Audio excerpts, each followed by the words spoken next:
Greetings, MacNNers. It's episode 40, the midlife crisis of the MacNN podcast.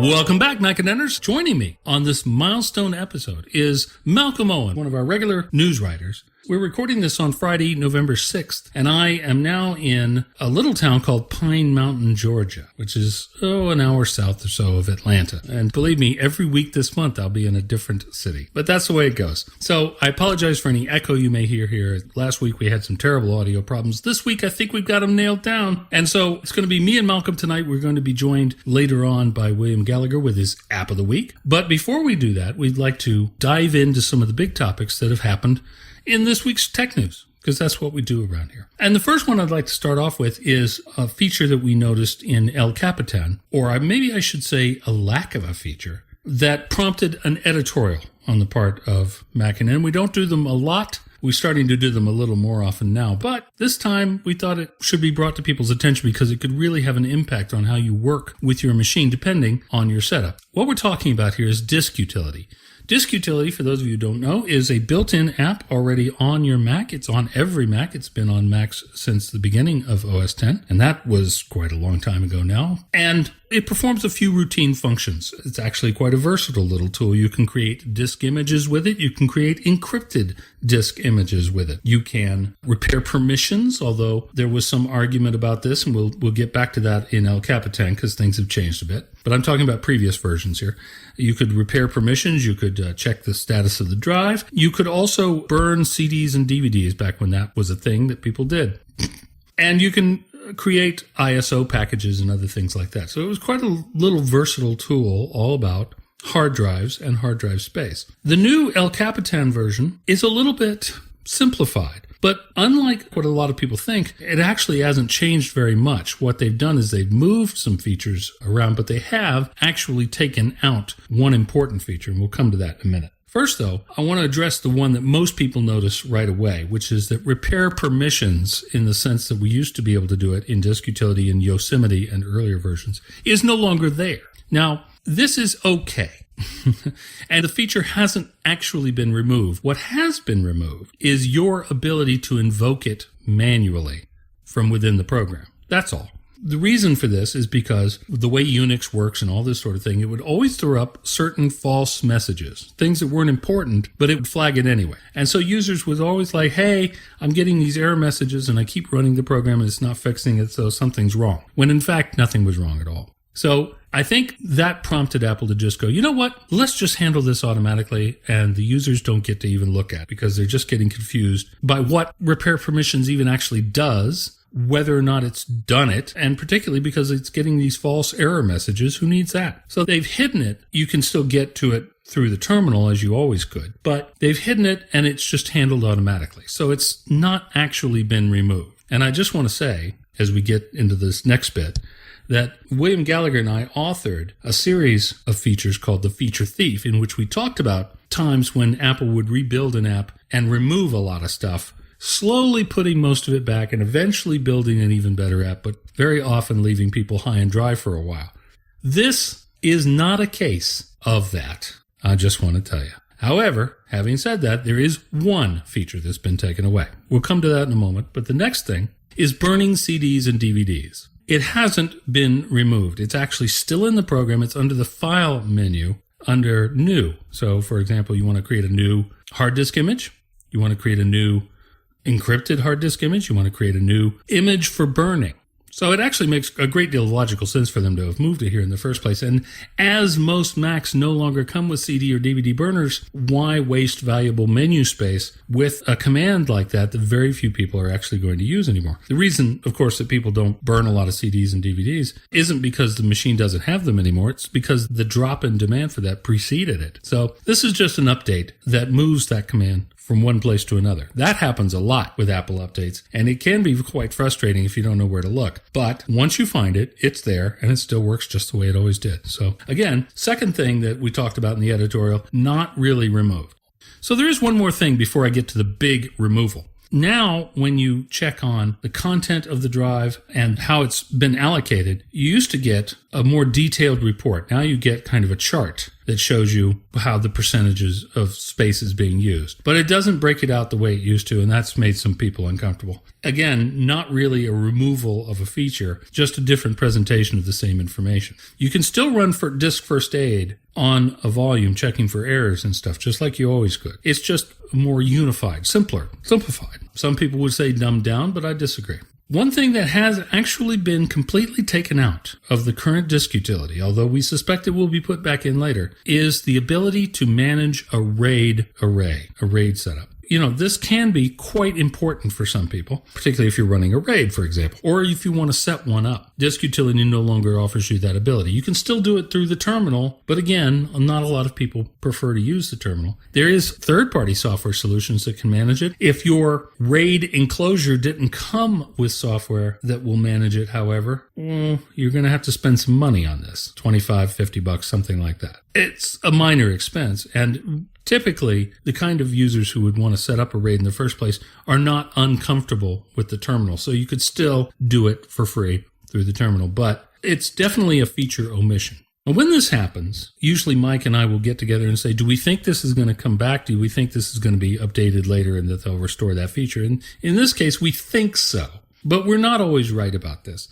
So the other thing we usually say is, should we send feedback about it? We send feedback from MacNN to Apple about stuff all the time, but also we encourage our readers to do the same. And in the comments for the editorial, that's exactly what I've done. So if you're upset by this or any of the other aspects of disk utility, even the ones that I've said are not a big deal, it's a big deal to you. So use that feedback option. It's usually in the applications menu next to the Apple menu, sometimes under the help menu, that says send feedback about the program. And I encourage you to take advantage of it because that's how Apple finds out. And believe me, they actually listen to it. Some engineer somewhere is going to read that report, particularly if it's not starting with Steve Jobs never would have. You have a much better chance of that actually getting worked on. So be tactful, but definitely tell them what's missing and why it's important to you, and then send it off and they may do something about it. Malcolm, have you had any experience with RAID setups? Most Windows guys usually get around to this sooner or later. How about you?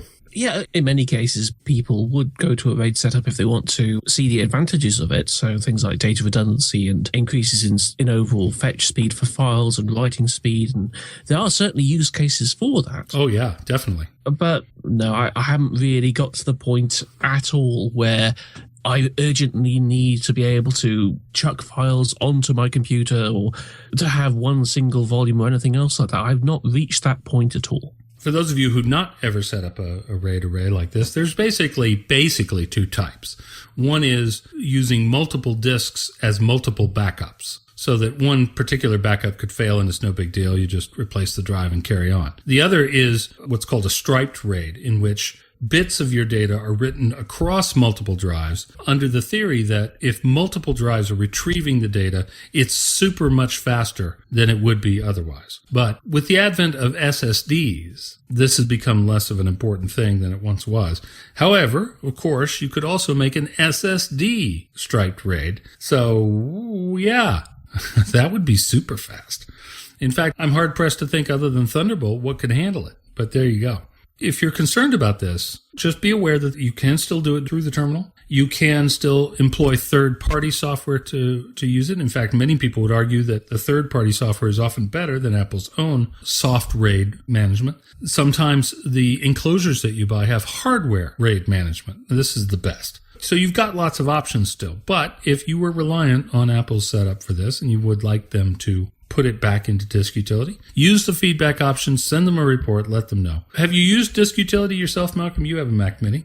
I've only recently used it because I'm looking at it going, how do I bring up how much space I've used? And it came up with this lovely bar chart. I know people say it's simplified, but to me, that looks similar to what I've seen on things like my phone, where it shows how much apps are taking up, how much photos, music, and so on. So I'm familiar with that sort of bar, but really at the moment, it's pointless me even looking at it. I don't do any sort of RAID. I don't do multiple volumes. I've just got one great big 1 terabyte volume there. Yeah. And the only thing that's really relevant is that little white bit at the end that says available. What do you mean little? Little? Well, might be large in your case. I don't know. With 1 terabyte, you probably do have quite a bit. Since I've had this, which is, it's over half a year now, out of 998.98 gigabytes, I have got 836 gig remaining. For my backups, because backups are cool, I have... So are bow ties. Yeah, hush you. I've got a 250 gig hard drive in an external drive that I've got on top of the Mac Mini for backups, and it is still not full. I've got that running on Time Machine. As I said before, disk utility can still do a lot of the things that it did before. You can still partition a disk, you can still erase a disk, you can still mount and unmount things, you can get more information on them, and you can run first aid. So you can still do some preventative troubleshooting steps. But there was a school of thought that said that remissions wasn't even a thing. You could run it, but it really didn't actually do anything. And although I would disagree, I have seen it in circumstances where it helps. Having it taken care of automatically by the system, I'm fine with that. There was no reason for me to have to sit there and watch, now checking the disk and checking logical sectors and checking this and checking that. And, Apple remote thing hasn't got the right permissions. Oh, really? What does that even mean? I have no idea. What should I do about it? Beats me. So this stuff would just scroll by and there's nothing you could do about it because it was still in process. And then when it was finished, it either fixed it or it didn't. And you really didn't have any control over it. So it was the kind of thing that really should have been automatic all along, I think. I like it better. But the RAID thing is going to be an issue for people who have a RAID system. So the quicker Apple will restore that feature. And so one of our commenters made a very, very intelligent comment, which is, why couldn't you just make an advanced mode? This is actually the case in some Apple programs where there's a basic mode and an advanced mode. And you just click on the advanced mode and now you've got all those tools like soft RAID management and all that sort of thing. And it would be there for those people who need it, but not for the people who don't. At the moment, I think Apple's thinking is, well, the terminal's there for people who need it, and you can handle all that there. But I don't know. There's something about OS X that really makes me not want to go into the terminal at all. I feel like I'm back in DOS when I go into the terminal, even though it's Unix, not DOS. But, it's just, blinking green cursor. Arcane commands that you have to type man command to even find out what it means. And of course, you can't figure out how to find man unless you know man. Reminds me of the bad old days of computers, I guess I'm saying. Well, you mean the bad old days where if you opened up the terminal, everyone thinks you immediately you're some sort of software badass. Yeah, that too. You're clearly a wizard. I am breaching the mainframes and reticulating splines. Oh, what are you doing? Loading up text edit. Yeah. I'm reversing the polarity of the neutron flow for your information. But I want to mention a product that we've used here for years that I think does an even better job. And it's called Onyx, like the stone. It's available free. It's sort of donationware. You should send developer Joel Barrere a few bucks if you have been helped by it, and most people will. But you download it for free. It's a great program. Sits in your utility folder, actually your applications folder. He makes a version for every release of OS X going back to at least 10.2. Which is kind of amazing. So if you're one of those people still running Snow Leopard, there's a version there specifically for your machine. And there is one there now for El Capitan. It repairs permissions, it cleans out the caches, it does all the things that disk utility used to do, and so much more. You can set it to rebuild the Spotlight directory. You can have it re-index the mail directory, which is actually kind of handy. There's lots of other things that you can have it do. But for basic maintenance, I just click on the automation tab, let it do its thing, and this seems to work as well as anything. It is really just a graphical front end for all of the powerful features that Unix has in this area. I recommend it, and if you like, you can try it out for nothing because it doesn't cost anything, and then you can keep it. Send Joel a few bucks every now and again, and that's it. I'll give you the quick rundown to keeping your Mac running smoothly. Leave some free space on your drive. Leave lots of free space on your drive. Make backups constantly. And run Onyx. And that's basically it. Barring a mechanical failure, your Mac will last for years and years and years. So there you go. Moving on. So we tried something a little bit different this past week, and we want to get some feedback from you guys about it. We have a podcast, not this one, but a different one that we do called Off Topic. And we talk about parts of geek culture, nerd culture, everything but politics, really. The interests that we have beyond Apple stuff. Because I know it's hard to believe, but we're well-rounded people. Or at least me. I am terribly well-rounded. I'm maybe a little too round. But still. So we talk about things other than just our jobs. And that's what the Off Topic podcast is about. And we wrote an article that we called an Off Topic Extra. And it was about Star Trek. The big news in the nerd world is that Star Trek is coming back as a TV series. Now, I've been saying that that's what they should have done all along. I'll be right up front here and very transparent. I did not care for the two J.J. Abrams movies. I thought they were very well cast for the most part, but the plots just did not make much sense. And the second one was a terribly bad remake of a previous Star Trek movie. This is pointless. You've got a fantastic cast. You've got all the effects budget in the world. What are you doing making old stories? Let's make some new stories, J.J. The movie franchise is in limbo now because J.J. has moved on to hopefully not ruin Star Wars. And so they've decided, well, let's make a TV series out of Star Trek. Great, I say. Yay, I say. Can't wait, I say. And I think a lot of fans felt the same way.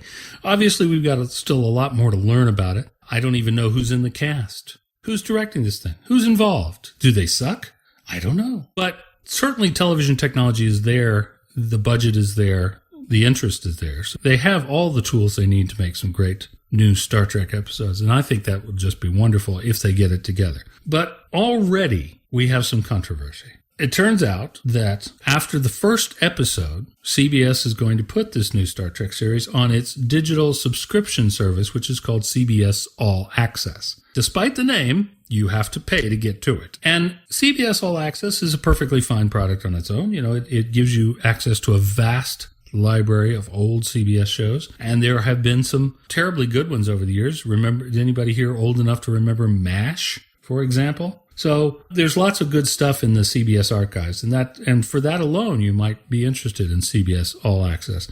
But making this brand new show, a very flagship show, very high interest, cult following type of show, available only on CBS All Access, and at least for the moment, they're saying no place else. I think this is a mistake. I think it's going to cause a lot of people to put an eye patch on one eye and maybe mount a parrot on their head and look towards September 19th of next year so that they can practice their piratey accent. I'm sorry to say that, but that is what I think is going to happen. You know, certainly if they'd said we're going to put it first on CBS All Access, I think that would have driven a lot of people to subscribe, quite frankly. And so in much the same way that Game of Thrones has been, despite it being one of the most pirated shows on the internet, it still drives subscriptions for HBO Now. So CBS, I think, is making a major goof here. The article, by the way, I should tell you, is worth reading just for some fascinating, and to me at least, hidden history about the efforts to make Star Trek a TV series. They actually had a plan to bring back Star Trek as a TV series quite some long time ago, like long before even the first of the Star Trek movies. And it was called Phase 2. I don't want to spoiler the whole article, but you should read this because it's really interesting. Some of what was planned for Star Trek Phase 2, the TV series, eventually became Star Trek The Motion Picture and certain episodes of Star Trek The Next Generation. But that was many, many years later. We're talking about, Phase 2 we're talking about, was planned for 1978. What? Yes. 78. So the stuff that I'm talking about didn't happen for until a decade later. So yeah, just amazing. There's fascinating history, and you should read the article because of that. Malcolm, let me just say this. I'm a fan of the classic series, the original series, as they call it now, with William Shatner and Leonard Nimoy. I enjoyed most of the early film series. I think they sort of lost the plot a little bit after the Next Generation crew took over. I watched and enjoyed some of Star Trek The Next Generation, although I didn't think it was quite as good a series. I could never get into any of the other ones. Enterprise, Deep Space Nine. Voyager. I couldn't get into any of those. Sorry for those of you who followed them enthusiastically. I'm not saying they were bad shows. I couldn't get into them. What about you? What's your Star Trek history, Malcolm? Mostly The Next Generation, and that's about it. I think I've maybe watched 2 episodes of Voyager. I've probably accidentally watched one episode of Deep Space Nine. Mm-hmm. I've seen episodes of the original series, and I find it to be fairly cliched, but I understand that it's because it's from a long time ago and it's been brought up in so many other places that it has become a cliche, despite the fact that when it was being made, it wasn't a cliche in the first place. Yeah. The Next Generation, I've watched quite a few episodes of, but I wouldn't really call myself a fan. It is basically is there anything on the TV? Yeah, that's close enough. Let's go with that sort of program for me. I happened to see and eventually bought the discs of I'm going to call them the remastered original series, where they replaced some of the dodgier effect shots. Well, all the effect shots. They replaced most of the effect shots with computer-generated ones, which I'm not sure are going to age terribly well. But for now, they sort of update the show nicely. And people who would get hung up on the fact that the effects weren't up to the standards of today can look past that with these enhanced effects and then concentrate on the story, which a lot of those stories hold up pretty well. Some of them, not so much. Like any great series, there's lesser and greater episodes, but it's when they really were firing all cylinders. And this is true of Next Generation as well. When they were firing all cylinders, it was a really good show and well worth watching. So I'm excited about the new TV series. I sure would like to know a lot more information about like who's going to be in it. Maybe I wouldn't even know who those are. A long, long time ago, there was a proposal. In a galaxy far, far away. There was a proposal to make a TV series of Star Trek called Starfleet Academy. And the idea was that this would be a handoff show, that the old cast would come in and make cameos, or maybe one of them would be an instructor, or maybe one of them would be an admiral or the captain of the ship. But 90% of the cast would be entirely new people, students, learning, and, going on field trips where they run into Romulans or, something. I seem to remember George Takei was mooted as being the guy that would sort of anchor the show. And I would have loved to have seen that. I would still love to see it. George Takei is still awesome. So maybe this new series will move in sort of that direction. What I don't want is yet another casting of a group of people who are pretending to be the actors who played the original characters. It worked for the J.J. Abrams movies. That was the best thing about the J.J. Abrams movies, actually. Particularly Carl Urban. I want to call him out in particular. His McCoy, I could watch an entire series of just that. Zachary Quinto, also very good. Chris Pine, not very crazy about him. But the rest of the cast, generally very good. My old buddy Simon Pegg is Scotty. Deep Roy is Scotty's sidekick there. It's great. I have no complaints about the cast, and I would like to see them do more. But the problem with modern day movie making, especially effects-laden stuff, is if you can get everybody together again, and of course they're going to want more money each time, it takes years to put a picture like that together. And then, as with Into Darkness, it turns out lousy. What do you do? So I think the weekly series will be a shot in the arm, and I'm going to enjoy seeing Star Trek on TV again. My prayer is, please don't suck. Next up, Mac apps we can't live without. We've started a new series, and we try to come up with these ideas all the time, and we very often listen to reader suggestions about these sorts of things. But we have started a series. William Gallagher has contributed to it, and now Malcolm Owen has contributed to it, and it's called Apps We Can't Live Without. And it's talking about the stuff that we use from day to day. Now, we're not just talking about the stuff we use to do our jobs, but that is certainly part of it. Now, Malcolm, you just wrote the most recent one. I just want to go over with you some of the apps that you mentioned and ask you about whether or not you looked at alternatives or how you came to decide that that was the thing for you. The article is on the website, of course, but let's start off with your writing tool. Your choice of writing tool is OpenOffice. Now, is this because you do a lot of your writing on your PC, or is it because this is your Mac app?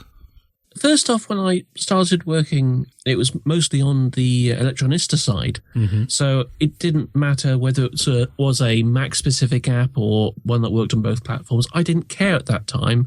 I just wanted something that gave me proper word processing capabilities without me paying a lot of money for it. So, or indeed things like, any. Oh yeah, I like the cheap way. It's good for my wallet, but I like the idea of having Office. All I want is something that I can write in and has a spell checker. Yeah, that's the bare minimum. And on the PC, you got Notepad, which is obviously a very good choice if you don't care about spell checkers or grammar checkers or anything else like that. Especially because you could just copy and paste into our CMS system, which is in a browser quite cleanly because it's all plain text. I wanted something a little bit beefier easier than things like WordPad and any of the things that were available at the time.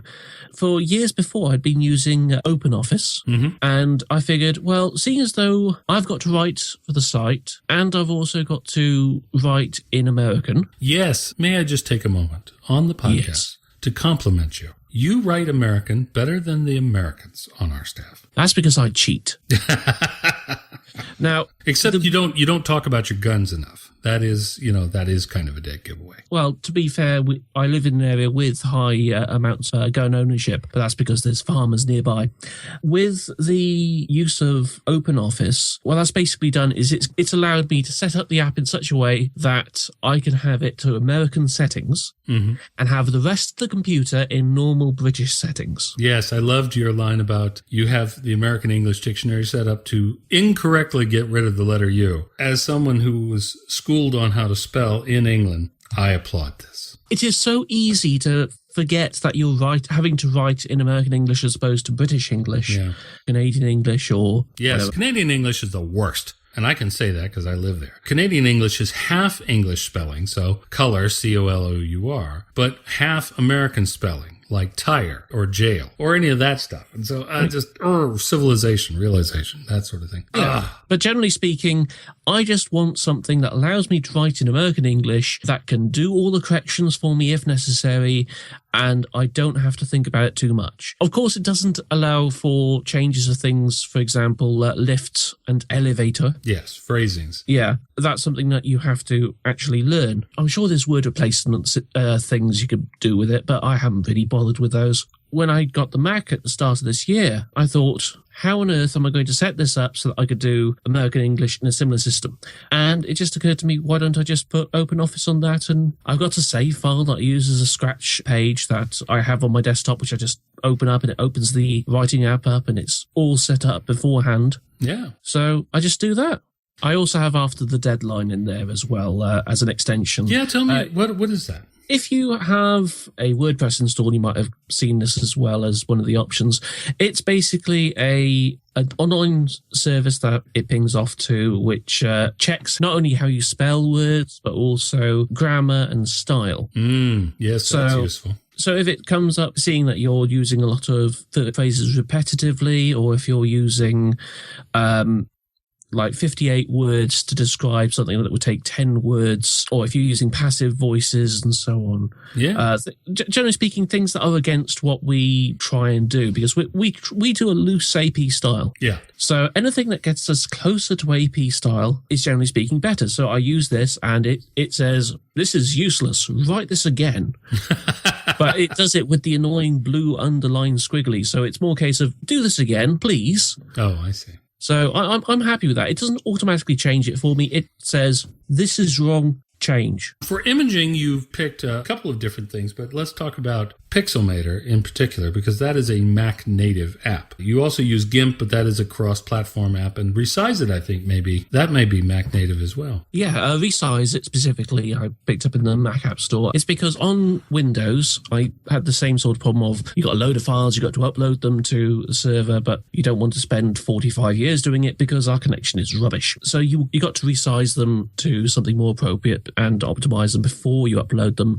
Otherwise, you will end up leaving the computer overnight just for one single file, and that has happened in the past. Yeah, right. Yeah. Not obviously with MacNN, but with other things I've done, I've had similar problems with that, with inappropriate sizing. Now, on Windows, Microsoft had a power toy, which was Image Resizer, and it was free. And I thought, oh, that's cool. Let's see if it works. Yes, it works. It does the job for me. It does it exactly how I want it. Fine, I'll use that. No, not on Mac. I had to find something else. And obviously I had to find something else that was free. Yeah. And that was something that I found in the Mac App Store and downloaded it, installed it, tried it out, and thought, well, this is actually quite a good thing because it does resizing, making sure it stays within a certain maximum height or width. Yeah, very important for our... Overwriting the original files, changing it from a PNG to a JPEG or whatever. It does a lot of stuff for me, and it does it within a couple of seconds. And because it's in the dock, all I have to do is highlight the files, drag them over to the icon. It brings up the window saying, what do you want to do? I go, yep, use the settings you've got there, overwrites them with new files, and it's done. Right. Yeah, very handy. And Pixelmator, now that is...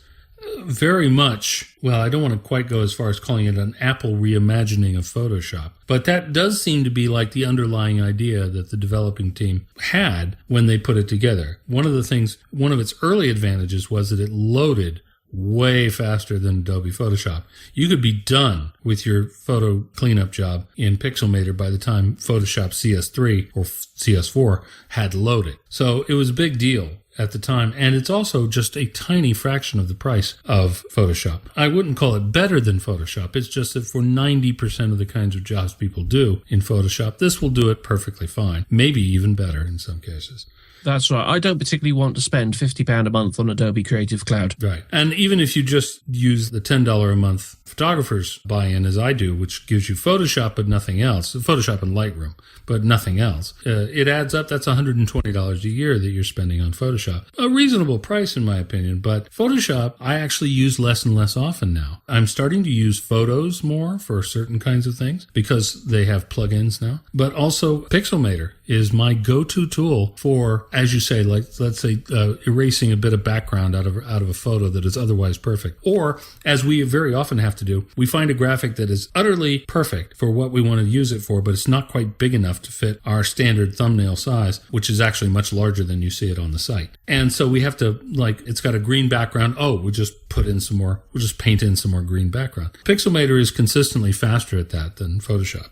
And that sort of thing. So, can I just say the selection tool on that is absolutely fantastic? Yes, it really is. As in, when you got to select a rectangle or an oval or whatever, and you got the one which is you click on a color and it selects all of that color. Yes. When you click it and you hold down the mouse, and then you move the mouse in a direction, you get the option of being able to choose nearby colors, and you can set how close to the color you just selected.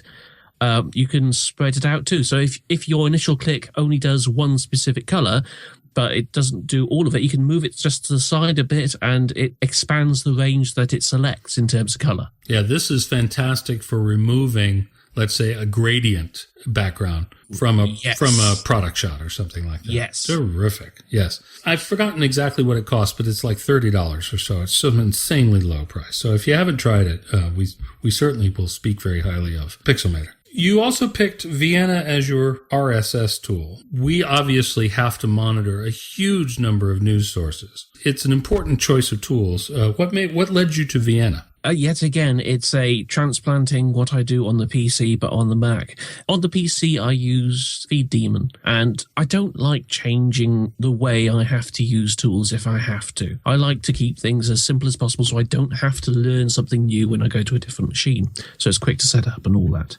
Obviously, FeedDemon is not out on the Mac, so I had to find something similar. So I know that sometimes, depending on the browser, you can put your RSS feeds in there, but I like the idea of segmenting my tasks out between apps. I don't like the idea of having one all-in-one tool. Right. So I don't want to put the RSS feeds into a browser and have it stored in the browser, because if I've got to use a different browser, if I've got to load up multiple windows of the same browser and it gets confusing and so on, I don't want that. I just want to make it as simple as possible. I want to be able to go down to the taskbar and see, okay, where's my RSS feeds? Oh, it's there. Smack the icon, see the RSS feeds. Yep. As far as browsers go, we use all of us, everybody on the staff here uses multiple browsers. And part of that is because we need to be able to see if, like, one site is not rendering it correctly. We need to have a secondary browser around to see if we can catch how it was originally intended to be seen. But also because each one has its own specialties, or we just happen to like it better. I tend to stick with Safari, but I also keep Firefox around. They're both great, and I have nothing bad to say about either one of them. I use Firefox mostly hey, this isn't loading right. I wonder if there's something up, and I'll check it in Firefox. And that'll tell me whether or not it's a Safari problem or whether the website is all borked. You're using Chrome. Is this, again, another PC transfer, or did you start using Chrome over there? Again, for the most part, it is, a PC transfer. Remember, my PC is, I would say, a lot better built than normal PCs are. I use 16 gigs of RAM in it, which is overkill for what I use it for, even in gaming. But yeah, for Chrome, we know Chrome had at least problems with memory. It's less of a problem nowadays, but back in the day, which is not that long ago in actual fact, you could go into Chrome and you could see it just starting to consume RAM like it's going out of fashion. Nowadays, it doesn't seem to do that as much, and that's also been reflected in the Mac version of the browser. Right. But yeah, I use it primarily because if I've got to have a list of bookmarks or whatever, or a list of tabs, I can synchronize between the Mac, the PC, my phone, and so on quite easily. Yeah. Cross-platform ability is very important. One of the reasons I use Safari is for exactly this reason, is because I can open up the default browser on my iPad or my iPhone, and it, in addition to syncing, I use iCloud syncing for the bookmarks. So in addition to syncing all my bookmarks, it also will tell me on the iPad what tabs I have open on Safari on the Mac, even if the Mac is asleep at this moment, even if the Mac isn't open. So that, yeah, I find that very, very handy to use. But I would have acknowledged until recently that Chrome was a bit faster than Safari, but that has all changed. El Capitan brought us a Safari that is lightning quick, and it's a little difficult for me to quantify exactly how much faster it's gotten, but it was very fast, and it was fast enough for me to notice that it was suddenly very fast before I swapped out all the drives on my machine for SSDs. If it made an impression that was noticeable when I was still using spinning hard drives, you can just imagine how satisfied I am with it now that I'm on SSDs. One last thing that you mentioned in your communication section was Audacity. I'd like you to talk a little bit about why you do use that. I don't know if you're aware, we do these things called podcasts. What? Really? I know. It's an audio-based technology which allows us to speak our minds as if it's old-timey radio, but through a modern technological method. It's the recording aspect that I use Audacity for. I used to use QuickTime. Because QuickTime you can use to record screens, you could use it to record audio, but for some reason with my recordings, I've noticed that periodically it would come up with some sort of weird error. Not during the recording itself, but when you're playing back the recording, you can hear little audio faults throughout the recording, and that really bugged the proverbial out of me. So I looked for something else, and the next best thing I could think of was Audacity. And as I say, free. That's nice. Yes. I have problems with Audacity's interface, but I do not have problems with Audacity's functionality. If you're just starting to get into audio editing, there are better programs out there. But if you're just starting out, you might as well start with something free that's not bad. And Audacity is good and free. It's a great starter tool. I like it. You mentioned that you place games on Steam, that you listen to music on Google Play Music, that you also use iTunes. If you're using iTunes, I was wondering if you are still on Apple Music. No. Okay, so you're using Google Play Music for that. With Apple Music, there is the 3-month trial. I have not touched that. Yes. So you still have that ahead of you. Nice. Oh, that's correct. I didn't touch it because I have an Android phone, funnily enough. And Apple said, we're going to be bringing out an Android app for Apple Music. And I've been going, great, I'll try that when it comes out. Yeah, we're dying for you to try it, actually, because we really want to write a review of it and encourage Android people to give it a spin. Yeah. Oh, well. It's the key problem I have with Apple Music is the fact that you can use it on a desktop, Windows, Mac, whatever. You can use it on iOS, but you can't use it on Android. And yet pretty much every other music service out there that does something similar is on basically all platforms, Android, iOS, everything. Right. Now, Google Play Music, I'm paying about $10 a month for it, so I'm getting the music streaming of whatever songs I want. And I like that. I like the fact that they got these playlists that I can listen to. I like the idea of being able to go onto YouTube and to watch the occasional music video without having to listen to some guy saying, here I am in my garage, and what I like about having a garage and a Lamborghini is that I can have books near it. I don't have to deal with him whenever I want to listen to a music video through YouTube. Yes. Granted, when YouTube Red comes out, it means I've over here, at least when it comes out over here, I'll have automatically enrolled into it. Oh, yeah? Is it going to be a paid service over there? Yes. With YouTube Red, in the US at least at the moment, you have the advertising removed from YouTube videos, but you also have the YouTube Music key, which is something they had before anyway, and Google Play Music All Access. So you get all of that for your subscription. I see. So because you have Google Play Music, you also get YouTube Red. That's a compelling package. I will get YouTube Red when it comes out over here. It hasn't yet, but when it does, I'll be able to. I mean, when Apple Music comes out, I'll be able to try it out, switching over to that completely, if necessary, for the trial period, just to see what it's like running from an Android device. Got no problem with that. It's just a case of let me actually try it out. Right. Well, I'm sure it'll arrive soon. But there's one last app that I want to ask you about now. You mentioned in your article about Runkeeper and about Netflix, and I feel like these are pretty well known. iTunes, of course, and Steam. I think our audience knows what these all are, but there is one that I know what it is, but I don't think everybody does, and that's Crunchyroll. I wonder if you could tell us a little bit about Crunchyroll and your use of it, first of all, what it is, and then how you use it with your Chromecast. Crunchyroll, simply put, is Netflix for Japanese stuff. Mostly anime. Mostly anime. So anything that's broadcast in Japan on the TV, you'll be able to watch through it or through the browser. You get subtitles. So yeah, that's how it works. There's an ad-supported version, but you can also pay a subscription fee for it as well to get rid of the ads. It also opens up what you can view. You can watch quite a lot for free anyway, but there's a couple of more recent things that you can only watch if you're on a subscription, and there's multiple subscriptions as well. You've got the anime, the cartoony stuff, and there is a wide selection of stuff on there that I won't go into because there's way too much there. But then there's also things like the Japanese dramas. So all these soaps and documentaries and grand storylines and all that stuff, all those sorts of programs that you usually expect to see on TV over in the US or UK or wherever, they do have in Japan as well, and you can watch them, and it's given the same treatment as the anime. So you have subtitles. They also do something called simulcasting, which you can watch. They work with all these studios to get the shows early, to subtitle them as quickly as possible, and you can usually watch a just broadcast anime series or show within a couple of hours of it actually being broadcast. Nice. And you use this with the Chromecast. Is that based off your mobile device? Yes. So the mobile app has a little cast icon on it. You hit that, find the Chromecast, bish, bash, and indeed bosh, and it comes up on screen.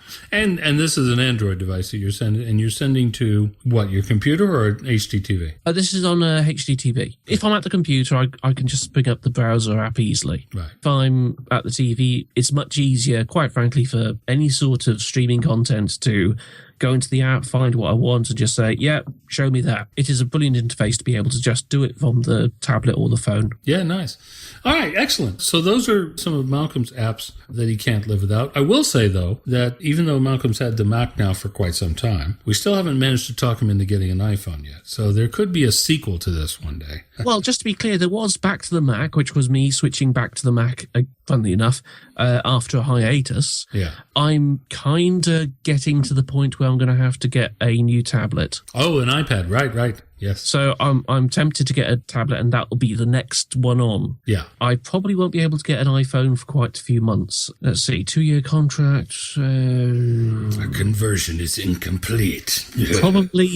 Probably in May will be when I'm going to be seriously thinking about what phone I'm going to get next. Even though you are presently using an Android system, you do have some great options on that side as well. So yeah, you're spoiled for choice, really. And that's not even before you get into the iPhone. I was just spending some of the day teaching my brother a couple of tricks on his iPhone 6. And so now he's able to dictate messages and send attachments as messages and so on and so forth.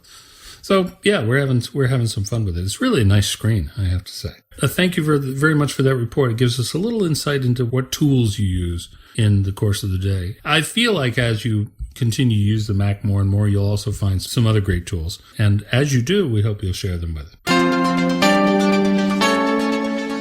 And before we go into App of the Week, I just want to talk briefly about pointers. We do a pointers column, and what we do in this column is give you, pointers, It's tips and tricks and techniques that may improve your Mac workflow, your Mac life. This is obviously a constant theme with me. I'm always on the hunt for something better than whatever it is I have. Even the programs I am greatly enamored of, I try not to be so enamored that I refuse to look at something that might be better. So I'm constantly testing things. As a result, I've picked up a few techniques about the ways to improve your workflow or ways to get more out of your machine, because you did spend a lot of money on it. You should get more out of it. But at a point in every computer user's cycle, there comes a moment where you realize that your machine is starting to struggle with your day-to-day needs. So just changing internet technology can age your machine. People not doing proper maintenance or not doing any maintenance or trying to squeeze, 15 years out of a single computer. Some of these and many other factors can be involved in you reach a point where you go, you know what, this is taking me too much time, and time is money and I'm losing money. Should I upgrade or should I repair? I recently wrote a column in which we talked about some of the factors that would help you decide, because I can't make that decision for you. But we talked about, how much is your Mac currently worth? as a factor in whether or not you should repair it or replace it. Sometimes the right path is actually very affordable. I have mentioned this before, but I'll mention it again. I've got a 2012 MacBook Pro. It wasn't in need of replacement before, but it was starting to struggle a little bit because it's a non-Retina machine. It doesn't have supremely powerful graphics. I rarely run anything that needs supremely powerful graphics. But what if I need to review a program that relies on it? Well, maybe I should get another machine. But I can't constantly be buying the top of the line. Even I, who can take a tax deduction on this stuff, cannot afford to buy a new machine every time Apple comes out with one. So I decided that no, this 2012 is not materially different than the non-Retina MacBook Pros they are selling right now in 2015. So I'm going to upgrade it. And so what I did was I maxed out the RAM and I swapped out the drives for SSDs. So in effect, I now have a machine that is faster by a huge margin than the machine that I bought, the 2012. Right out of the box. It's faster now than it ever was. And it is, I suppose, comparable, roughly, to a brand new 2015 non-Retina MacBook Pro. The screen is obviously, there's nothing I can do about that. But all the other components of the machine are functioning beautifully. And the fact that you have a lot of RAM and an SSD really allows the processor to do its thing with a minimum amount of interference. So even processor-heavy stuff feels faster now because it works hand-in-hand with disk utilization. So I'm super thrilled with it. And now I'm not sure that I'm going to be replacing this machine until at least 2017. Whereas had I left it the way it was, I probably would have been looking for a newer one as a Christmas present, or perhaps into 2016. Now I think I'm going to get at least an extra years of life out of it. So sometimes upgrading is the way to go if you can. There's an increasing number of Macs that don't even let you do this. So with those, they are designed to give you 5 or 6 good years of top performance and not degrade so much. But barring a mechanical failure, 5 or 6 years later, you're expected that that's about the time that you'll want a new one, either because your needs have changed or because internet technology has moved on or just because the machine is starting to feel slow. Especially when you read about the latest and greatest Macs, it just sounds slow. So sometimes replacing is not just your only option, but even your best option. But it's up to you. We do go over a few of the tips that we think will help you decide which way to go. Sometimes, even if the machine isn't worth very much, it's just sentimental value. You want to keep it going as long as you possibly can. Some people just enjoy that challenge. Home builders of PCs know exactly what I'm talking about here. But, yes. Yeah, I knew that would get you. But on the other hand, particularly if you're using your Mac to make money, it doesn't make sense to try and lengthen the life beyond a certain point. It really does make sense, particularly because you can deduct it. It makes sense to buy a new one every so often. Hopefully you'll get 5 or 6 years at least. But beyond that, you really should be looking at a new machine in most cases. One problem is, as I say, internet technology sometimes moves on at such a pace that your machine can't keep up. And it's nobody's fault, just that's the way it was. Sometimes it's Apple that has moved on. Like with Force Touch is a perfect example. The new phones have Force Touch. Now everything really needs to have. You can just think of it. Why doesn't my iPad have Force Touch? Why doesn't my Magic Mouse have Force Touch? I'm going to have to get a new one. It's not a question of you have to do one or the other, but I like lengthening the useful life of machines as much as possible. But comes a point where you just say, you know what would be better? A new machine. And you just get one. Malcolm, you haven't had to worry about that with your Mac Mini yet, but I am already worrying about that. Yeah, you've done this with your PCs a number of times, I'm sure. As somebody who is capable of modifying your PCs and making them last a little longer than they might have otherwise, when you look back on your own machines, about how often did you just outright replace things? On the PC side, I usually aim for a 5-year cycle on the basic components. So the power supply case, motherboard, processor, those bits are going to stay as long as possible, and whatever hard drive I basically put in. About halfway through the tenure of this time, I usually upgrade the graphics card from something that gets you a decent price performance hit when you first set up the computer to something that's roughly the same sort of point in the range, but 2.5 years later. So, and that was the downfall of my last two Macs, was that the graphics card just wasn't enough to keep up with what I wanted to do. This 2012 has a reasonable graphics card, but by today's standards, not that great. It can still play all the kind of casual games that I enjoy playing, so I'm not too worried about it in the short term. But eventually, the graphics card is going to be what causes this machine to be replaced. I mean, looking at what I do upgrade at the midpoint, you're looking at the graphics card, the RAM, possibly putting in an extra hard drive. These are things that I cannot do for the most part with the Mac Mini. I cannot do any internal changes. I am lumped with 8 gig of RAM. I'm lumped with that 5,400 RPM drive, or whatever speed it is. That's starting to get to me because I didn't get the slightly faster one. Second from bottom all the way, yay. But at least with the storage, I can attack that. I have extra ports on the back that I can just get an external drive, slap it on, that's it. Or if I have enough spare cache, I could easily just get a network attached storage. Yeah. So I do have options for storage, but in terms of making it run faster, the only things I have really are software. Yeah. That's a little bit annoying. One thing that, if you've read the article, you'll probably pick up on this as well. The article doesn't point out one thing that I've considered with regards to notebooks.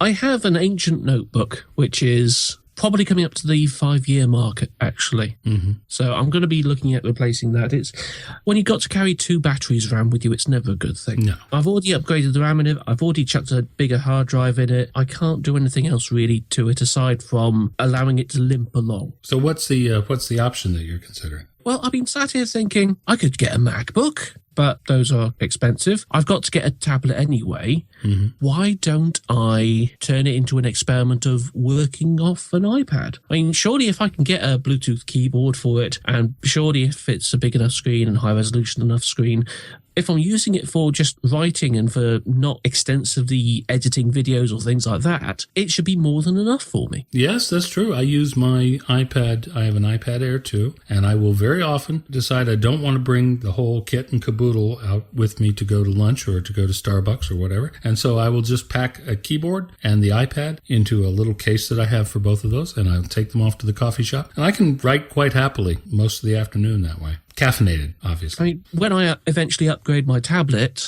that's certainly something I could consider when choosing which one to upgrade to. Yeah. So the iPad Pro, although pricey, well, it's not pricey compared to the Surface, but anyway, the iPad Pro would certainly be among your options. So. Oh, it would certainly be among the options, but it certainly won't be the option. We are talking about the idea of being second from bottom of the latest technology when it comes to my Mac buying so far, of which I've done one thing of it. Well, in that case, you should look at the iPad Air 2. I've been very happy with mine. It's nice and light. It's got a very nice screen on it. I use it a lot for writing. There are certain things that are a little bit more difficult to do in iOS than on OS X in terms of actually, like working with our systems and whatnot. But for the most part, I can get along with just an iPad and a notebook. And I've already met a number of seniors who write books or prepare presentations or do some other kinds of stuff, office type stuff, and they are just using an iPad and a keyboard, and they're quite happy with it. So I wouldn't say it can quite replace a laptop, but it can do a lot of that work. Wasn't there some sort of statistic where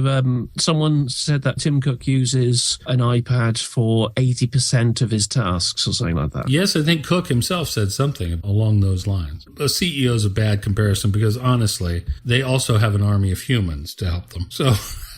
So maybe the humans that are assisting Tim are using a little bit more powerful equipment. But for what he does, scheduling meetings, checking off to-do things, getting reports, making notes, the iPad can do all of that very easily. So I'm not surprised to hear that 80% of his job can be done. I seem to remember reading that the Prime Minister of the UK at the moment is also very iPad dependent on his job. And I've certainly seen photographic evidence that Obama uses it as well. Tablets can be quite useful. And in fact, I still believe that tablets will eventually become the computer for people whose lives don't center around computers. Does that make sense? If you're, I'm going to call them light duty users, you mostly use your computer for Facebook, for FaceTime, for social chatting, for messaging, and some other light duty type of office work, there's no reason you shouldn't be using an iPad now. Or I should say a tablet. You can use an Android tablet as well. They're perfectly capable of all this as well. But I really do think that eventually people will largely have a tablet for their day-to-day stuff, and they will have a much more powerful home computer than the ones we have now for really intense,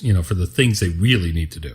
Edit that 8K video in a few years. Can you tell us real briefly, if there's one that stands out for you, what was the most effective thing that you've ever done to upgrade a machine rather than replace it? RAM. The two core things are RAM and SSD. Yeah. With me, it would definitely be SSD. From a PC perspective, if you're switching from a normal hard drive to an SSD for your boot drive, switching from something that may take about 45 seconds to boot up to something that takes literally just a few seconds. Yeah. There's been times when I've turned the computer on, turned away just to put something down, turned back, and I've got the login screen come up. Yeah. That is an absolutely fantastic thing.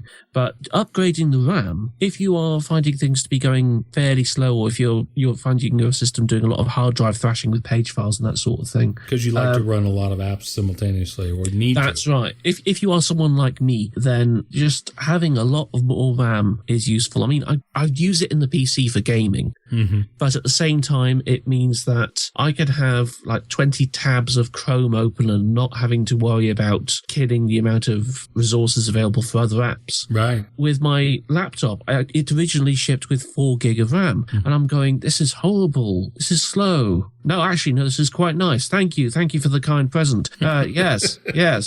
And then go off and then install extra RAM surreptitiously. But certainly, if you can, RAM. If you can't, SSD. If you can't, think about doing something else. Coincidentally, those are usually the two things that you are able to do to most Macs. Most older Macs still have the ability to upgrade both. And even for Macs like the MacBook Air that Apple said was unupgradable, in certain areas you can sometimes upgrade them anyway. There's a company, I'm not giving them a free plug, but there's a company out there called OWC. Well, I am giving a free plug. Oh, well. OWC, MacSales.com. They're a bit of experts on trying to reverse engineer some of Apple's proprietary parts. And so, for example, my wife's 2010 MacBook Air is perfectly adequate for everything she needs in every way except one. It was a little bit too low on storage. It came with 64 gigs. And after believing for a couple of years that it was unupgradable in that area, I stumbled across OWC's site and I looked up, just out of curiosity, her particular model. And in fact, not only could I remove the Apple proprietary connector storage that was included in the machine, it actually had a video and instructions on how to do it. Here's the replacement one. And we'll even send you a little enclosure that you can put the old 64 gig drive into. Oh, sweet. So other companies will do this too, but OWC is usually the first to market with a kind of solution for something that Apple had previously said was unupgradable. They haven't been able to overcome every problem, but they do sell some solutions for older Macs, and they kind of specialize in it. So regardless of where you end up buying it from, you should always at least visit MacSales.com and see if they have something that might just be perfect fit for your older Mac to save it from the scrap heap. I think personally SSDs and more RAM, those are the two things that you can do. The SSD in particular will make a huge impact. You will notice it when you've done it. Next up, it's time, as it often is on the MacNN podcast, for App of the Week. And this week, of course, it's William Gallagher once again letting us know what his App of the Week is. I don't know in advance, so we're just going to all find out together. So, William, we've gathered everyone around the campground. Tell us your ghost story and your App of the Week. My App of the Week has just been updated with a particularly good new feature, but I'm really picking it now because that feature just reminded me how much I use this app. So it's App of the Week for me, but I've used it so much over the last 6 years that I don't think about it. Let me give you an example of this app and what it does. Please picture a living room in England. Earlier this week and late into the evening, my wife, Angela Gallagher, is in one chair booking hotels. I'm in the other chair booking trains. Now, while we divided the work there, planning and booking a birthday trip for me to Paris, we both knew I was the one who was going to keep all of these details handy because I use TripIt. I book my train tickets online, and of course, you know, I get an email receipt. I just forward that email to plans@tripit.com, and TripIt reads it, it parses the email, it pulls out the date, the times, seat reservation numbers, the booking number, every detail you can think of that's in that email, it gets, pulls it all out and slots it into the TripIt database ready. Angela forwards me the hotel details she's got, and I do the same. I pass it on to plans@tripit.com. It is a little fiddlier when you're forwarding a forwarded email, but have a look at pointers on MacNN.com. I've written all about this. And now tripit.com has all our train details, all our hotel details. But because I send it there to this address from my email address, TripIt knows it's me and it fills out my account with all of these details, which means it also therefore fills up the iPhone app with it. So TripIt on my iPhone, I have every detail of every booking from all of these different companies in one place. I can see the next train I've got to get to. And when I get to the station to get on that train, I can just pull up all of the details I need, the booking numbers to get the ticket from those automated ticket booths. So see the next thing and see everything. It's not flawless, again, see pointers, but it just makes traveling so much easier. And all of this is all that it has done for the whole 6 years I've been using it. What it's just added that I really like is that it will now sync this stuff with your Apple, Outlook, or Google Calendar. Love it. TripIt is a service and it's an app. Both are free to try, and you can choose to spend money on subscriptions and the like later on. In 6 years, I never have. For all that I use it, the free versions are still all that I need, except for one thing. The free iOS app for TripIt does have adverts, and I stumped up an entire $1 to buy the version that doesn't. TripIt is my app of the week, and I'm off to Paris. Allons-y, and au revoir. And that about wraps it up for episode 40 of the MacNN podcast. We've done 40 weeks of this. We've been doing this longer than some TV series have been on the air. On behalf of the entire staff of MacNN, my name is Charles Martin. I'm the editor of the site, and we thank you very much for listening. We appreciate your listening to us. We also have 2 other podcasts that we should mention. One of them is called One More Thing, and One More Thing happens to star my co-star this evening, Malcolm Owen. Well, I wouldn't say co-star. I think it's more cases of it stars William, and I happen to just tag along. You just come round for the tea. But that also has William Gallagher being brilliant on it. And then finally, we have a third podcast now. We're kind of building this empire of podcasts, and that one's called Off Topic. And this tackles topics that aren't strictly related necessarily to Apple. We do sometimes talk about Apple-related things. We've got some fascinating topics coming up in future episodes, so I hope you will give that a listen as well. It's called Off Topic. In the meantime, on behalf of the entire staff, this is Charles Martin with Malcolm Owen saying thank you for listening, and good night, everybody. Goodbye. Au revoir. Goodbye.